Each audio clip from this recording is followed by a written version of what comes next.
أعوذ بالله من الشيطان الرجيم. بسم الله الرحمن الرحيم. وقضى ربك ألا تعبدوا إلا إياه وبالوالدين إحسانا إما يبلغن عندك الكبر أحدهما أو كلاهما فلا تقل لهما أف ولا تنهرهما وقل لهما قولا كريما واخفض لهما جناح الذل من الرحمة وقل رب ارحمهما كما ربياني صغيرا ربكم أعلم بما في نفوسكم إن تكونوا صالحين فإنه كان للأوابين غفورا وآت ذا القربى حقه والمسكين وابن السبيل ولا تبذر تبذيرا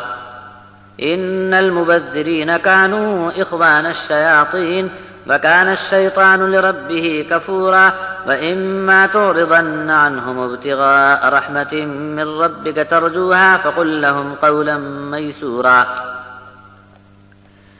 ولا تجعل يدك مغلولة إلى عنقك ولا تبسطها كل البسط فتقعد ملوما محسورا إن ربك يبسط الرزق لمن يشاء ويقدر إنه كان بعباده خبيرا بصيرا. اپنے رب کا فیصلہ سن لو کہ بندگی اس کے سوا کسی کی نہ کی جائے اور ماں باپ کے ساتھ اچھا سلوک کیا جائے. تمہاری موجودگی میں اگر ماں باپ میں سے کوئی ایک یا دونوں بڑھاپے تک پہنچ جائیں تو ان کو اف بھی نہ کہو اور ان کو جھڑکنا مت، اور بات چیت میں ماں باپ کی عزت اور اکرام کا بہت خیال رکھنا. محبت میں مہربان ہو کر اپنے دونوں بازو ان کی خدمت کے لیے بچھا دو اور یہ دعا کرتے رہو کہ اے میرے رب تو ان دونوں پر رحم فرما، جیسا کہ انہوں نے میرے بچپن کی بے بسی میں مجھے پال پوس کر مہربانی کی تھی. تم کیسے ہو، کیا ہوا اور تمہارے جی میں کیا کچھ ہے، تمہارا رب سب کچھ خوب جانتا ہے. اگر نیکی پر چلنے والے بنو گے تو ایسے درد مند لوگوں کے حق میں اللہ بڑا مغفرت فرمانے والا ہے. قریبی رشتے ناتے والوں کا حق ادا کرو اور محتاج مسکین اور راستے چلتے مسافروں کی بھی مالی امداد کرتے رہو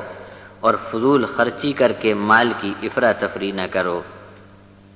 مال کو بیجا اڑانے والے شیطان کی برادری کے لوگ ہیں اور شیطان اپنے رب کا بڑا ہی ناشکرا ہے.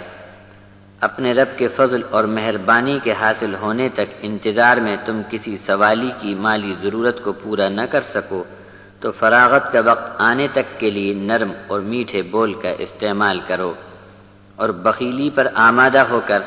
اپنا ہاتھ گردن سے باندھ نہ لینا اور ہر طرح سے ہاتھ کھول کر خرچ پر خرچ مت کرنا، ورنہ ملامت سننی پڑے گی اور تھک ہار کر پڑے پچھتاؤ گے. بے شک آپ کا رب جسے چاہتا ہے فراغت کی روزی عطا فرماتا ہے اور جسے چاہتا ہے ناپ تول کر روزی دیتا ہے. یقیناً وہ اپنے بندوں کے حال سے پوری خبر رکھتا ہے اور ہر طرح یہ سب لوگ اس کی نگاہ میں ہیں.